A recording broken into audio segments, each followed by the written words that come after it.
Bonjour à tous, aujourd'hui, concours à venir avec l'étude de fonctions, ces fameuses asymptotes verticales et horizontales. On a donc ici une fonction, l'expression donc ici x carré plus 1 sur x moins 3 fois x plus 1.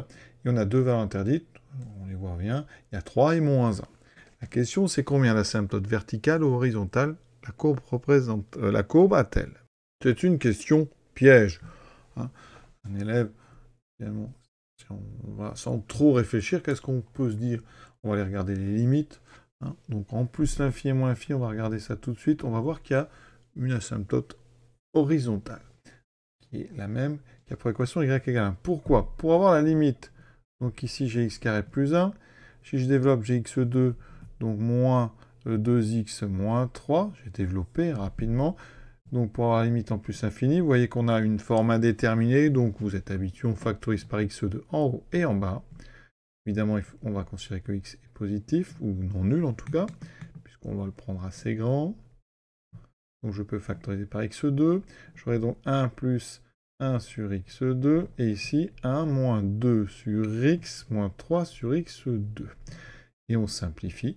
Et vous voyez que en plus l'infini, eh bien en haut ça tend vers 1 et en bas ça tend vers 1. Donc la limite de f en plus l'infini, elle est égale à 1.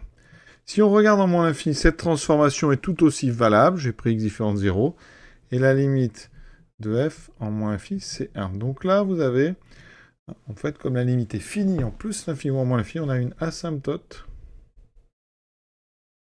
horizontale. Alors il n'y en a qu'une parce que à gauche et à droite, ici, c'est la même. Asymptote horizontale d'équation y égale 1. Donc déjà, j'ai une asymptote pour les deux côtés. On va regarder à présent au niveau des valeurs interdites. On n'a pas de calculatrice dans ces concours, donc il faut regarder les limites. Est-ce que la limite en moins 1, est-ce que la limite en 3, à gauche ou à droite, est-ce qu'elle est infinie? C'est là qu'on aura la présence d'une asymptote verticale. Donc on va regarder déjà en moins 1. Alors on va commencer par le côté droit. Donc je prends x plus grand que moins 1. Qu'est-ce qui se passe? Quand x tend vers moins 1 en étant plus grand que moins 1, en haut, x carré plus 1 tend vers, ça fait 1 plus 1, 2, pas de problème. En bas, on a déjà un x moins 3. X moins 3, il n'y a pas de problème. Quand x tend vers moins 1, ça fait moins 1, moins 3, moins 4. Par contre, quand on regarde x plus 1, eh bien, x plus 1 va tendre vers 0. Et comme x est plus grand que moins 1, ça sera du 0 plus. Donc, par quotient, en haut, ça tend vers 2. En bas, on a un moins 4. Donc, en bas, ça tend vers 0 moins.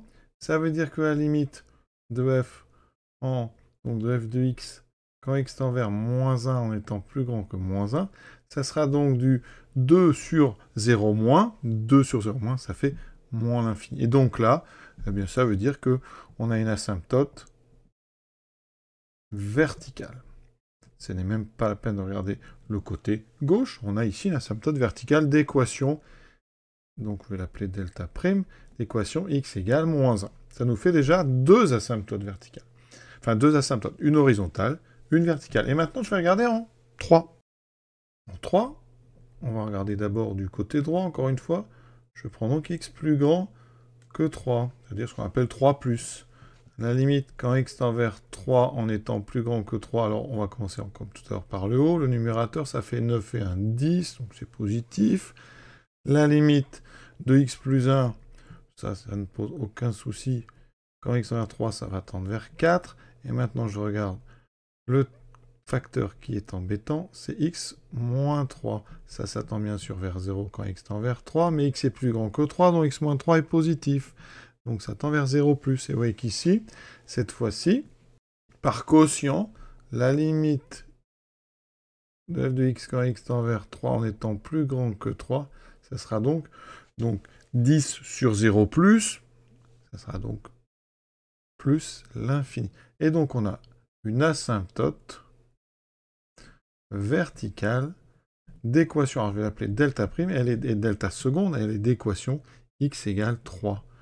Donc des asymptotes, eh bien, alors c'est pas la peine de regarder du côté droit, enfin du côté gauche, parce que s'il y a une asymptote verticale, ça sera encore x égale 3.